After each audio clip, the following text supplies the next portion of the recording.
айтылатын тақырып кеуде ауырсынуы, яғни жүрек ауруы және қабырға аралық невралгия туралы айтатын боламыз. Және қалай ажыратамыз? Ол деген не?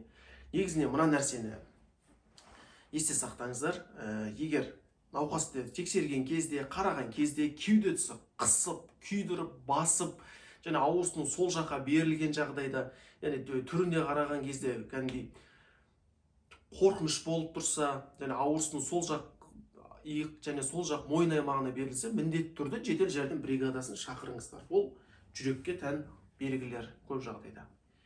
Ал енді қабырға аралық невралгияға тән белгі. Жалпы бір аптадан бері кеуде тұсым ауырып жүр, немесе шаншып ауырсынады осы тұстары деп көрсететініміз. Кешеден бері ауырып жатыр, яғни ұзақ уақыт демалмаған едім, содан бері кеуде тұсым шаншып ауырсынып бастады, немесе суықтан кеше сквозняк болып қалды, содан кейін басталды. Бұның бәрі әрине ол қабырға аралық невралгияға тән белгі. Ол жүрекпен байланысы жоқ бұл жерде. Қабырға аралық невралгия деген анықтама бере өтсек, жалпы адамда 12 жұп қабырға болады кеуде тұсында, және соның аралықтарында нервтар болады. Сол нервтар қабынуынан, немесе қысылып қалуынан осы қабырға аралық невралгия пайда болады. Яғни нервтардың қысылып қалуы, әрине. Негізінен оның себептері: біріншіден, түрлі жарақаттар болуы мүмкін, мәселен құлауы мүмкін, және сонымен қатар физикалық жүктемелер, және көп жағдайда адамның психологиялық ұйықтамауы, демалмай жұмыс жасауынан да болады. Және сонымен қатар ең үлкен себебінің бірі ол омыртқа аурулары. Остеохондроз болсын, сколиоз болсын адамдарда кездесетін, сонымен емделмей жүрген жағдайда болады. Өйткені омыртқа былайынан тұрса, қабырғалар бекіп тұрады, білесіздер. Омыртқада қандай да проблема болғанда, ол қабырға аралық нервтарға тікелей әсер етеді. Ал енді бізде сұрақ: қабырға аралық невралгия мен жүрек ауруларын қалай ажыратамыз? Мәселен, жедел жәрдем бригадасын шақыратын кезде.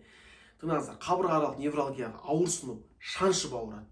Осыған тән, және ауырсыну ол көп уақыт болуы мүмкін. Mesela таңнан бері ауруы мүмкін, кешеден бері ауырып жатуы мүмкін. Және сонымен қатар нақты белгісі: келдіңіздер, қарадыңыздар, ауырсынып тұрған жерін басқан кезде ауырсыну күшейе түседі. Және науқас дем алып, дем шығарған кезде, және отырып тұрып қимылдаған кезде ауырсыну күшейе түседі. Оны бір жақ шетіне қимылдату керек, немесе қолын көтеріп қимылдату керек. Сол кезде анық болады. Бұл қабырға аралық невралгияға тән белгі. Және ол бір жақ шетімен жатқан кезде, немесе бір положениені ауыстырып отырған кезде, ода ауырсыну біршама басылады. Ал жүрек ауруларында қалай? Жүрек ауруларында ауырсыну бірден пайда болады. Және қысып, күйдіріп бірден басталады ауырсыну. Және де оған кеуде тұсын басып қараған кезде ол ауырсыну іштен ауырып жатыр дейді. Ешқандай көмектеспейді.